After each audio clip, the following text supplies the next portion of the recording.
Frequency Podcast Network. Stories that matter, podcasts that resonate. It is an historic day in Canada and Canadian politics. After 9 years in power, Justin Trudeau, Canada's 23rd Prime Minister, is calling it a career. Last night over dinner, I told my kids about the decision that I'm sharing with you today. I intend to resign as party leader, as Prime Minister, after the party selects its next leader through a robust, nationwide, competitive process. Trudeau's leadership has been on a rocky road since the 2021 federal election, where his party secured only a minority government. And in the past 12 months, the Liberal Party has seen their public support sink to lows not seen in its 150-year history. The Liberals, known as Canada's natural governing party, now seem poised for near annihilation in the next federal election. Trudeau's resignation brings with it more questions than answers. He will stay on as party leader and Prime Minister until the Liberals have chosen a new leader, and it remains unclear when exactly that will be. But one thing we do know for certain, Justin Trudeau is now in his final months as Canada's Prime Minister. I'm David Smith, and this is The Big Story. Cormac MacSweeney is Parliament Hill Bureau Chief for NewsRadio and City News. He joins me now. Hi, Cormac. Hello. So, questions, and not a lot of answers. Let's start at the beginning. Justin Trudeau's announcement this morning had a couple parts to it. What do people need to know? Well, the Prime Minister says that he took the time over the holiday break to reflect on his future and decided that he was going to step away. This comes after months and months of internal pressure from his own team, from his own Liberal MPs, to step away from politics and give the party a better shot in the next election. He said he reflected. He told his kids last night over dinner that he was deciding to step away. He said the country deserves a real choice in the next election, and it became clear to him that if he was having to fight internal battles, that he can't be the best option in that election. So his focus around his resignation speech was mainly about the internal battles that they were having at the Liberal Party. Didn't really talk or address some of the reasons for those internal battles, and that's been the poor polling numbers that have been in place for more than a year, up to 2 years now, where the Liberals have just struggled and have not been able to rebound no matter what they did, and that sort of led to the frustrations from MPs that led to this internal revolt.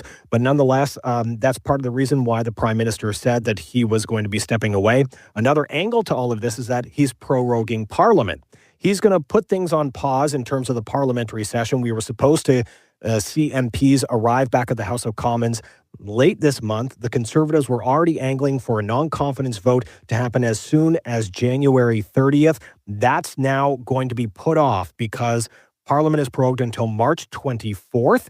In that time, there's going to be a leadership race, but the earliest that the government could be taken down by the opposition would roughly be a couple of days after March 24th, so March 26th, when a new throne speech comes out, and whoever the new leader is sets out their vision, and then the opposition parties get to vote on that vision, and all of them have sort of said that they don't believe the Liberals are the right choice anymore, regardless of who's leading, so it looks like we could be heading to a spring election.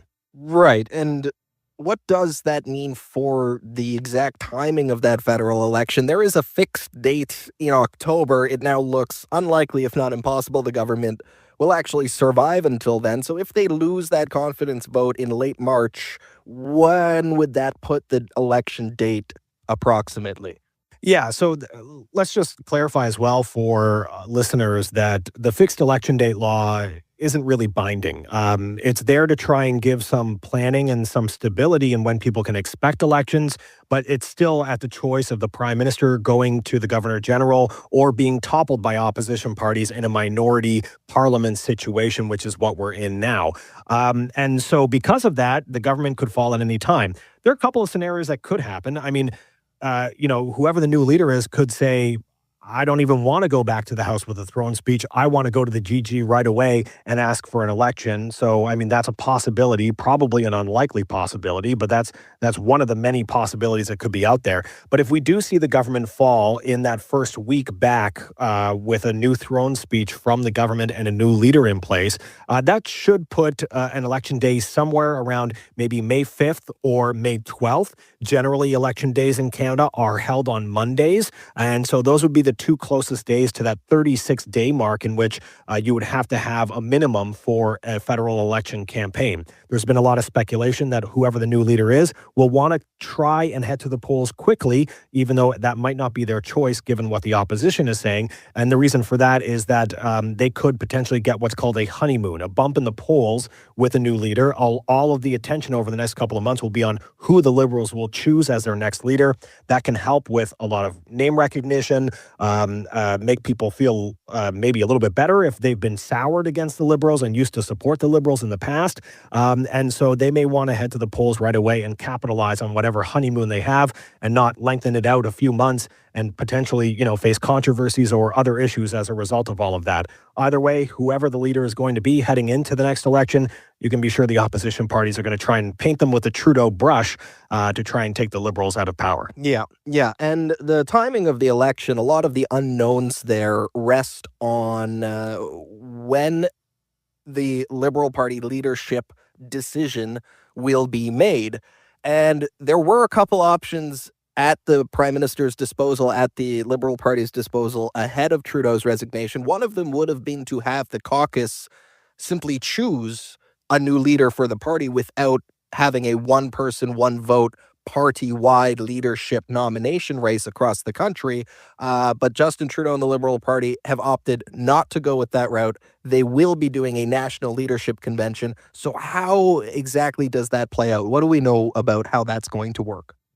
Well, we don't know everything about it. There are some timeframes in the Liberal Constitution, such as certain days, such as it has to be more than 27 days long, things like that. But there is also a lot of leeway for the National Board to try and expedite a process. But nonetheless, I think we have to wait and see what the rules are going to be, because the National Board is going to be meeting this week to try and determine timelines and set rules for this leadership race. So I think some potential candidates may announce even before those rules are set to try and get their foot in early and try and start drumming up support as quickly as they can. Others may wait to see what the rules are, because there will be an entrance fee. That might be significant this time around to try and whittle down the list so it's not going to be, a very wide field. But you do have a lot of people who are potentially interested in that position. And so we've been talking for a long time about a lot of names, such as Finance Minister Chrystia Freeland, or I should say former Finance Minister Chrystia Freeland, current Finance Minister Dominic LeBlanc, former Bank of Canada Governor Mark Carney, Transport Minister Anita Anand, Innovation Minister Francois-Philippe Champagne, Foreign Affairs Minister Melanie Joly, even BC Premier Christy Clark could be interested in this position.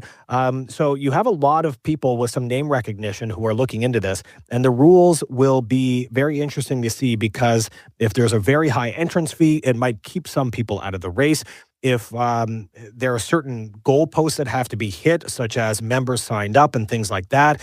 So we'll have to wait and see how the National Board structures this race, because it could determine how many people we get in there, and who decides to see it through right to the end. But also, there could be some random people that nobody has been talking about or expecting who might decide to jump in as well. So we'll wait and see what those rules are, but it can really matter a lot in a leadership race.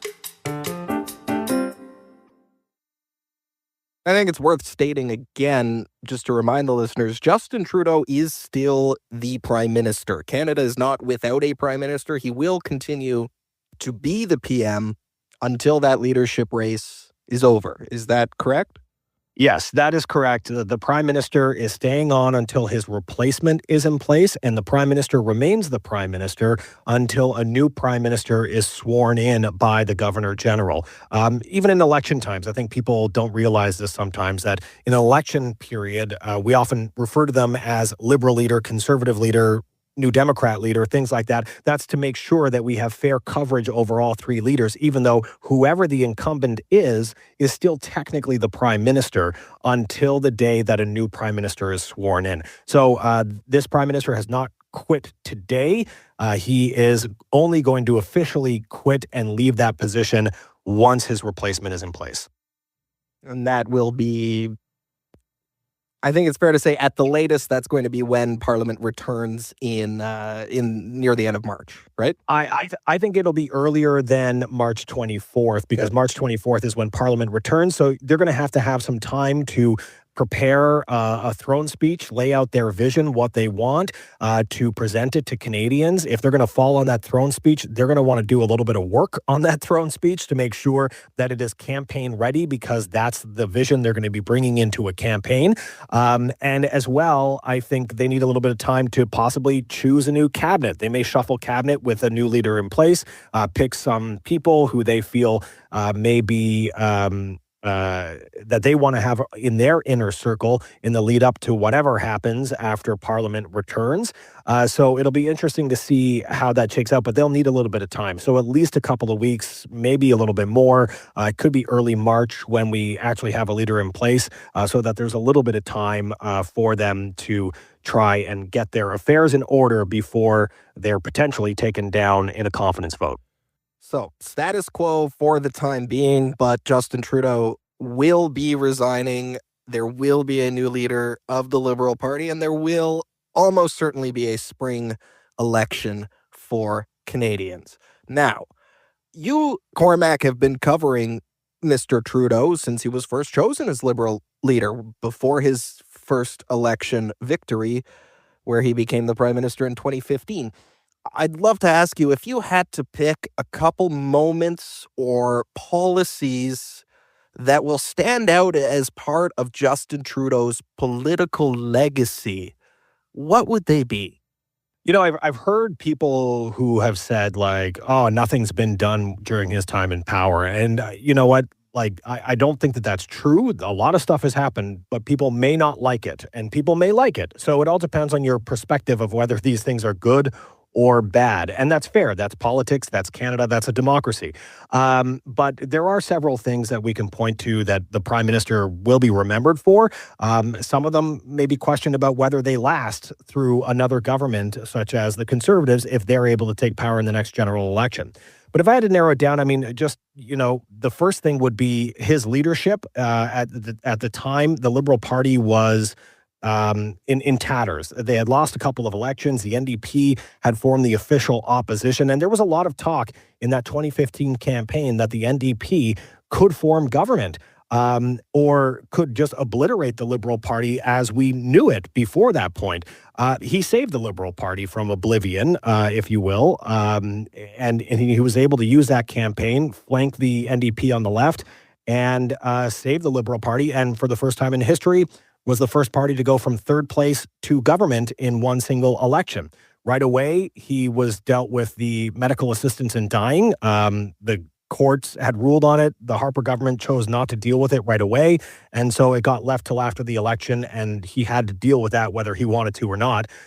Legalization of marijuana happened under Trudeau. There was a banning of assault-style firearms and handguns that they pushed through.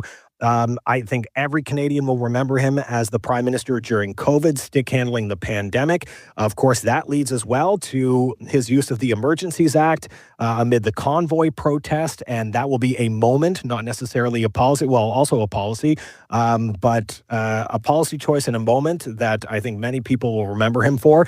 But those around him and close advisors to him, and even the Prime Minister himself kind of alluded to it, that he believes it's the family issues and the issues of the middle class that will will be a lasting legacy for him, such as increasing the Canada Child Benefit, lifting a lot of kids out of poverty, implementing the National Child Care Plan, the $10 a day child care plan, as well as the dental care plan for those without coverage. Now, the NDP argues a lot of those things they had been pushing for well in advance, but just like healthcare, the NDP had been pushing for it, but it was a Liberal government that kind of pushed these policies through. We'll have to wait and see if some of these policies survive multiple governments and become entrenched as policies that stick around for generations to come.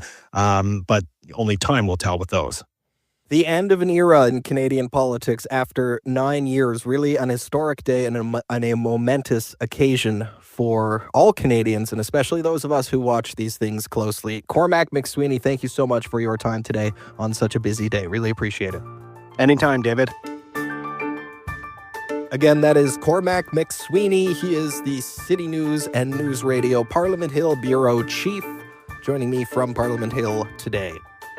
That was The Big Story. Thank you so much for joining us. You can send us feedback on this episode or any other episode. We'd love to hear from you. Email us at hello@thebigstorypodcast.ca or leave a voicemail at 416-935-5935. You can find the show on the Seeker app or on all your favorite podcast players. Please rate, review, follow, and share. I'm David Smith. Thank you for listening.